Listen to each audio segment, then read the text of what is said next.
I'm 𝗛𝗚𝗟, and I love helping the well-dressed acquire and care for their wardrobes. Join me as we explore the world of quality, craftsmanship, and tradition.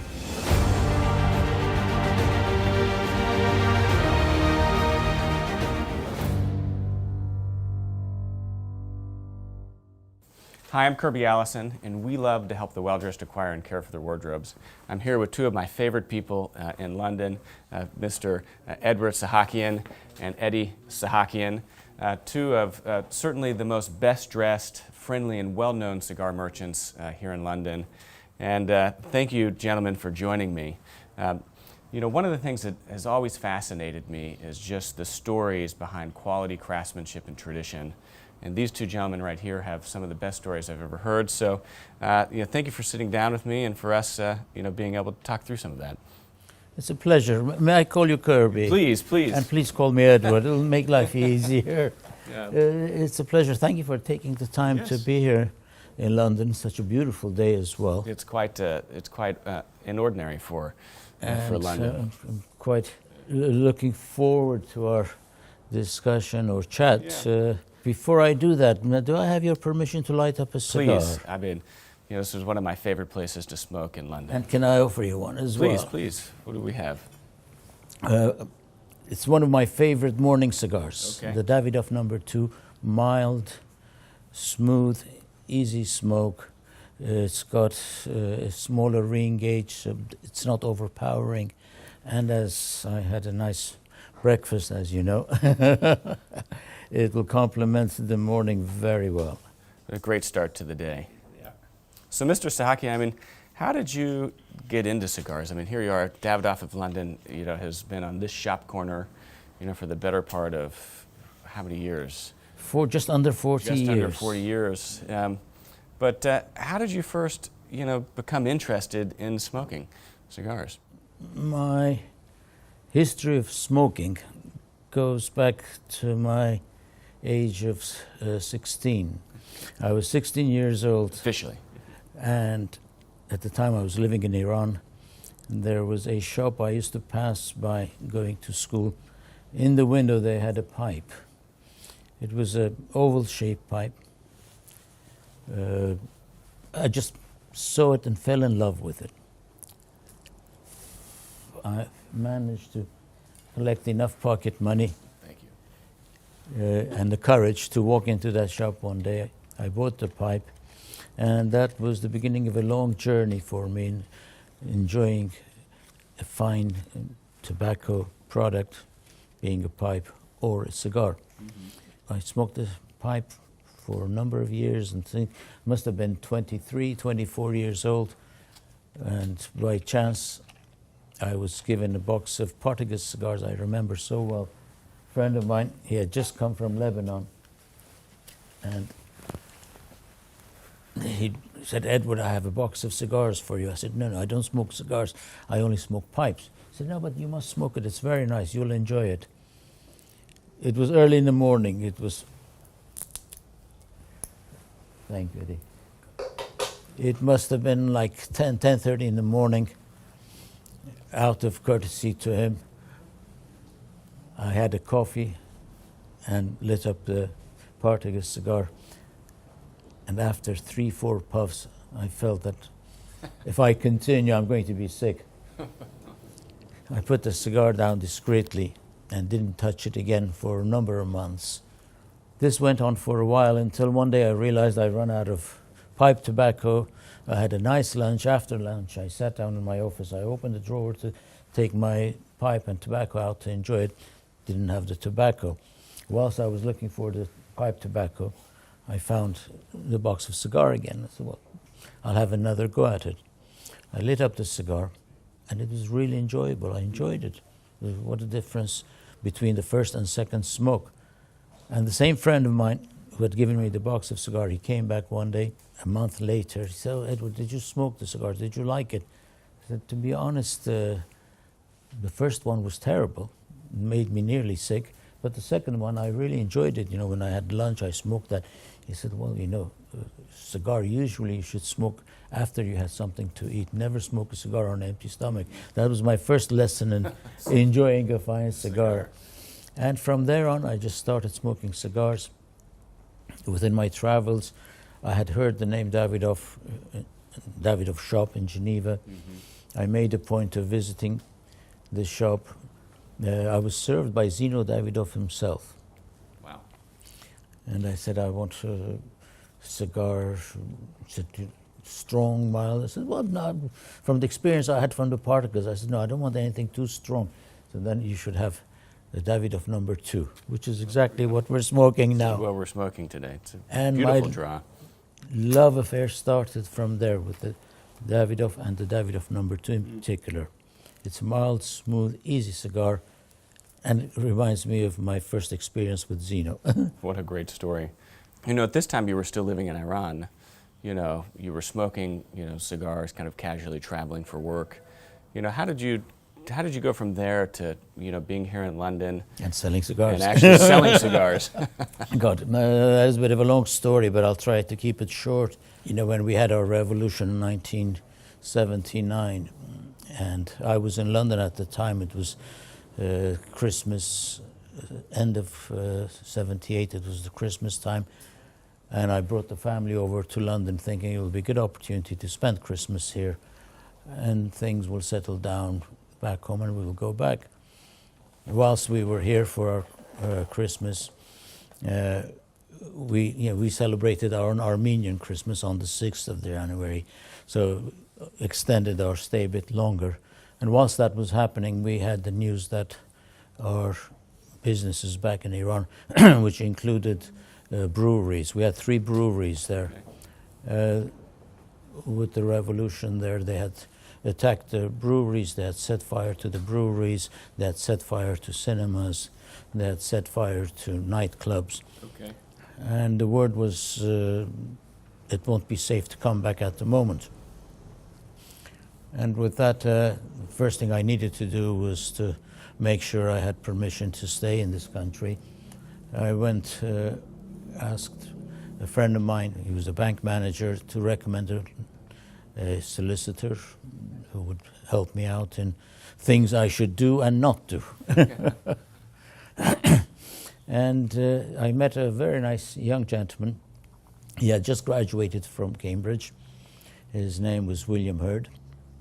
And he gave me some very good and solid and practical advice. And whilst he was giving me the advice, I took my pen out to make note of what he was saying. And he said, no need to write anything down. I'll have the printed papers, I'll present it to you. He gave me 3-4 pages of do's and don'ts. And you shouldn't have any problem if you follow these instructions. I thanked him. And as it was a custom in our country, you don't leave the offices of a doctor or a solicitor before you pay. And I offered to pay him, or I asked him, should I pay your secretary or at the entrance? He said, well, no, really, I haven't done much at all. There's no charge. Felt very embarrassed, and I said, well, at least allow me to invite you for a spot of lunch. And we had a spot of lunch not too far from here, Berry Street in Wilton's. Oh, wow. At that time, Wilton's used to be in Berry Street, which was one of the finest fish restaurants. It's one of my favorite restaurants just across the street from here. And we started our lunch. It was Mr. Sahakian and Mr. Hurd. And by the time we finished our lunch and a bottle of wine, and we had just come to the brandy and the coffee and the cigars, it was Edward and William. And at that moment, as I was doing now, preparing the cigar, he turned around. He said, "Edward, have you thought of what you're going to do if you're not allowed to go back to your country?"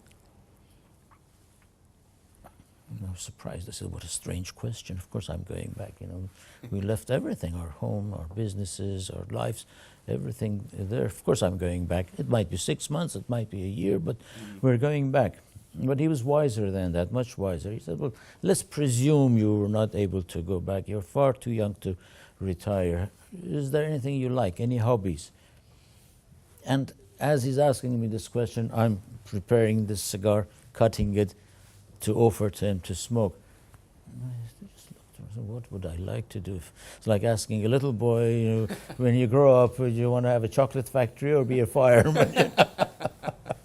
I said, no, you know what I'd love to do is have a cigar shop to sell these cigars, like the shop in Geneva, the Davidoff shop there. You walk inside, you have the cigars on the shelves and all the products or the accessories.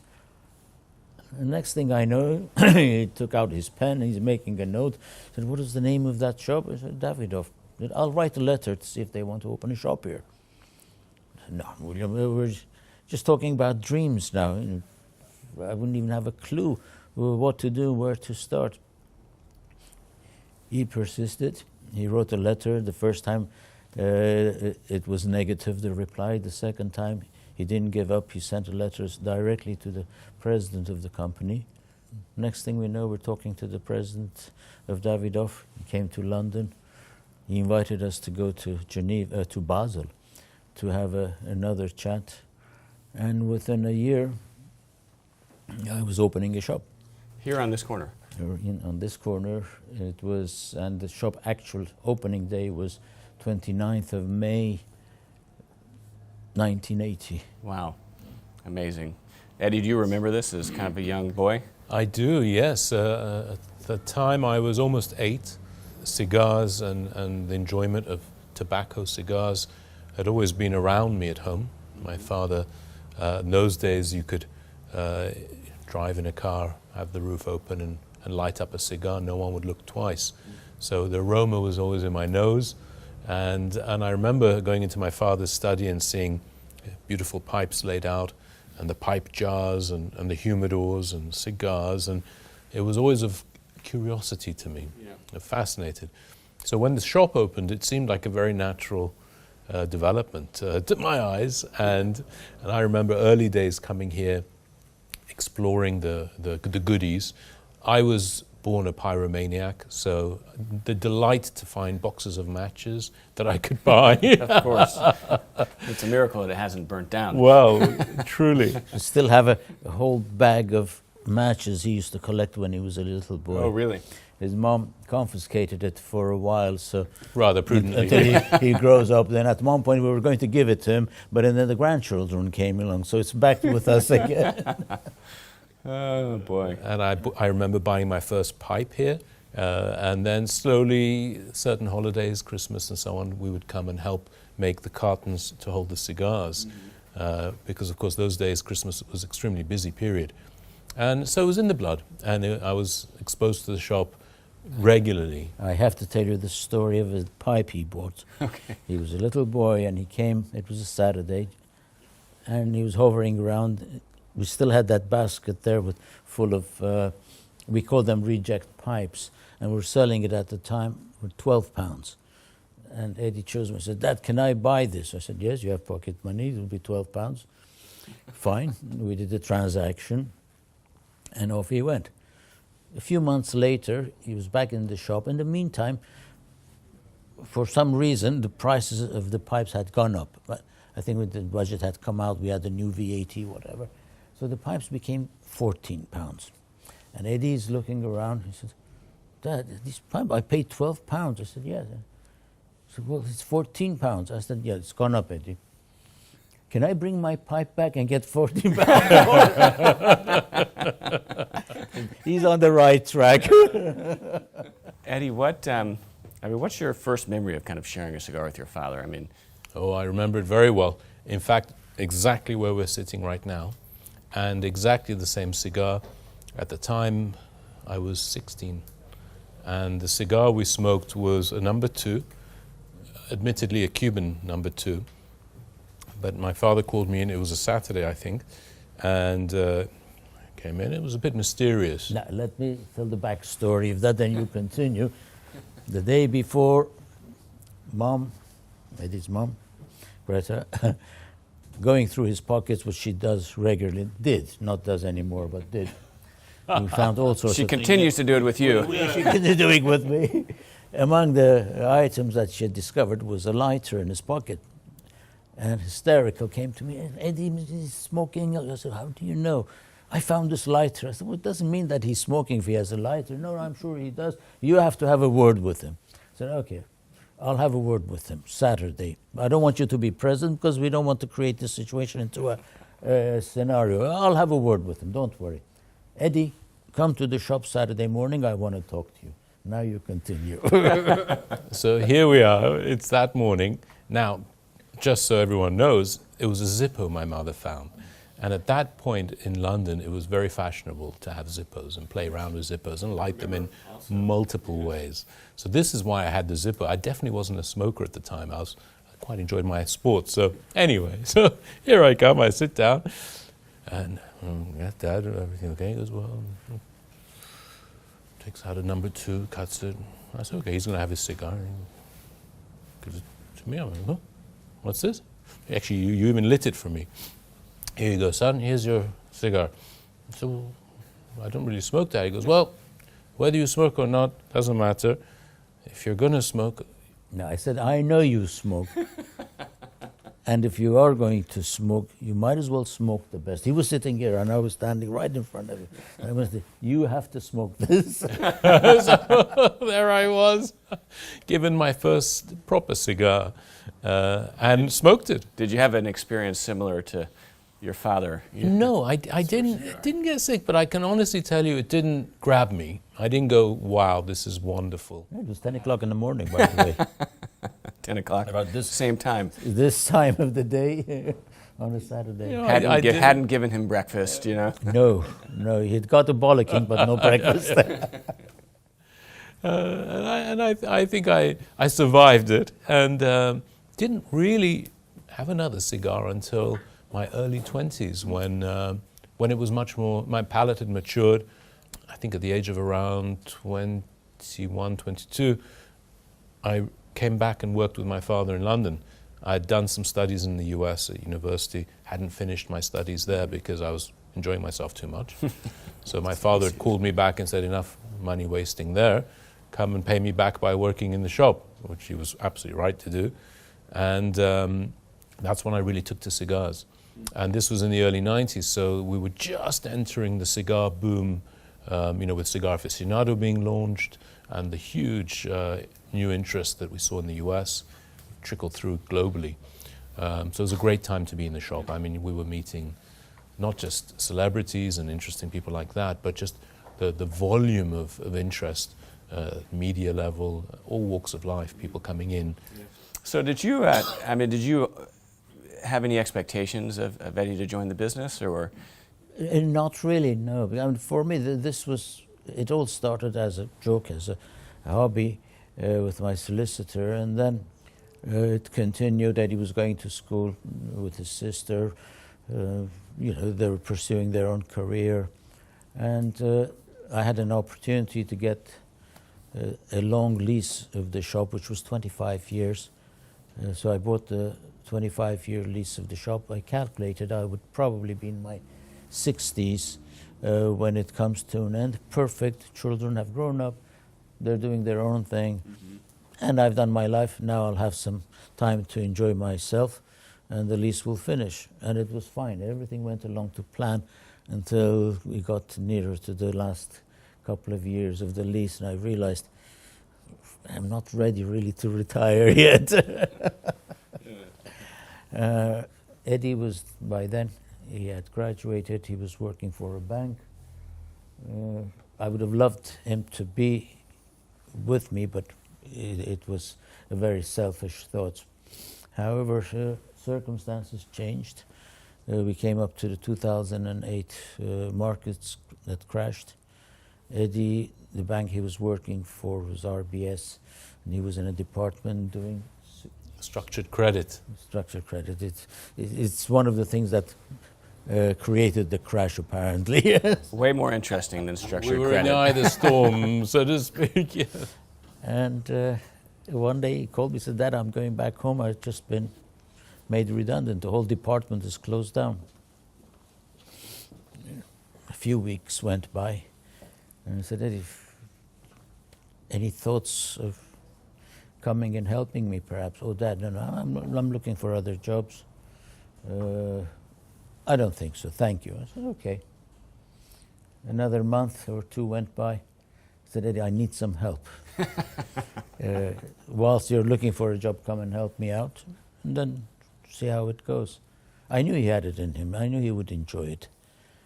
And it was like duck to water. You know, the first day he walked here, well, he used to come and spend some time in the shop anyway, so he was familiar with it. But as he started to come in, every time a younger customer would walk in, it was automatically Eddie looking after them. And next thing I know, he was doing a great job. I said, Eddie, please, can you stay? Because if you don't stay, I'm going to really retire now. I mean, whenever I'm in London, this is one of my first stops. I've got a humidor full of cigars in my office, that I enjoy. But really, whenever I come to London, it's an opportunity, really an experience to be able to buy the cigars I'm going to smoke here, from you two, from this humidor. And it's really how I got to know both of you. I mean, coming in, I think one of the things that really makes Davidoff of London, this shop, so unique is that, there's always a familiar and friendly face. I mean, one of you, for the most part, is always here working the shop floor. I'm very happy with the relationship we have. I have to say, it's a father and son working together. It could be a wonderful outcome. It could be disastrous. I'm sure there are many, many examples of fathers and sons not getting along, and at the end it creates a lot of frictions. On the other hand, it also, if it's done properly, it could be a wonderful relationship. I worked with my father, I worked for my father, and he taught me everything. As Eddie says, he taught me everything I knew, but not everything he knew. And I'm trying to do the same with Eddie. I'm very cautious. If he takes a decision which I think it's wrong, or maybe I know it's wrong, I let him carry on with it and live with the consequences. That's the best way of teaching somebody a mistake, to let them do it and go through it. I'm sure Eddie one day will have a similar relationship with his son, young Elvis. What do you think that your father's taught you most? That he's kind of passed down. It has to be watching my father, the way he conducts himself in life, in work, and it's always the same. You think sometimes people put on a front. They're very courteous or very sweet in their work environment, and then they go home and they're a monster. Not at all with my father. The way he treats any customer who walks into the store is the way he treats anyone he meets in life, is the way he treats anyone in his family, is the way he treats strangers. And I think that says a lot about how you live your life and how you want to be seen. But Dad doesn't do it, I think, to be noticed. Dad does it because it's the way he is. And that's been a wonderful example for me, because there's times you meet difficult customers, there's times you're impatient, there's times you're frustrated, the burdens of life come down upon you. And then I always look at my father and say, well, with everything he's gone through, and he's been through a lot, he's always smiled, he's always had a kind word for a stranger, he's always had a welcome for someone visiting, even when he didn't have time. If he can do it, there's no reason I can't do it. No better. Eddie's being modest. He could do it, and he does do it much better than I do. Well, we'll disagree on that one. No, he does. And, with his being younger, with his knowledge, with his experience, he's doing a by far better job than I have done or I could do. Yeah. And with time, exactly, I'm very proud of him. He doesn't let me be too idle. He always throws something at me to do. But yeah, that's great. So as two gentlemen, that have been in this industry and have certainly become to know so many lovers of cigars, how would you capture, really the essence of a cigar? Because I feel that a cigar is so much more than just tobacco to smoke. How would you, whenever you look at these, how do you think of them? I'm sure Eddie will have his own interpretation of that, but I always describe the cigar as an instrument of pleasure and friendship. It does give you pleasure, no doubt about that. It creates friendships. Amount of times, either I'm standing outside or in an airport, any place in the world. If we're not allowed to smoke indoors, but I always get a chance to step outside, have a few puffs on my cigar. Within 2, 3, 4 minutes, there's somebody standing on my left, another person on the right. They're also smoking cigars, and we're chatting. And one of them is from Alaska, the other one is from South America, the other one is from China, and we're just crossing each other in that street in front of the airport, and we have a chat. And from that chat, friendships begin. Months later, I get an email or a phone call or a letter or a postcard. It's an instrument of pleasure and friendship. But I'm sure Eddie could add to that as well. No, that's beautifully put. I couldn't agree more. You know, we sometimes we can overthink what a cigar is when you're describing its physical characteristics, but its emotive, its nostalgic qualities are extraordinary. There's many occasions where a non-cigar smoker will walk into our shop and go, and you can see they're being transported to their childhood. Their father, their grandfather, someone significant in their life who perhaps enjoyed cigars or tobacco. And I think for many people, the waft of a beautiful cigar is a backdrop to their life. You don't have to be a smoker to appreciate and love cigars. Likewise, we step far away from smokers in the world of cigarette smoking, which is an addiction driven by nicotine, a chemical addiction. You know, cigars are certainly not an addiction, and if someone takes the trouble, the expense, the time to enjoy a cigar, it says a lot about their qualities. To use a tired word perhaps, as a gentleman, but really they share qualities that we appreciate, that we value. 9 times out of 10 it's true. Yeah, I really see it as a commitment to time, best enjoyed and shared in good company. And so thank you, gentlemen. This has been an absolutely splendid cigar. I appreciate you sharing this with us and sharing your story. And most of all, I really appreciate both of your commitment to quality craftsmanship and tradition, and passing this on to the rest of us. Thank you. And if I could just add what Dr. Schneider used to say, smoke less, but smoke the best. Smoke Davidoff. Here we are. It certainly gets no better. So thank you, guys. Kirby, thank you so much as well. Mr. 𝗖𝗢𝗟𝗡, thank you. Thank you very much. I always look forward to your visits, Kirby. Yeah. Thank you. Well, it's one of my favorite places to be here in London. And, there's never a trip I come to London where I don't have the pleasure of coming in and saying hello. So thank you all for your friendship and for entertaining me.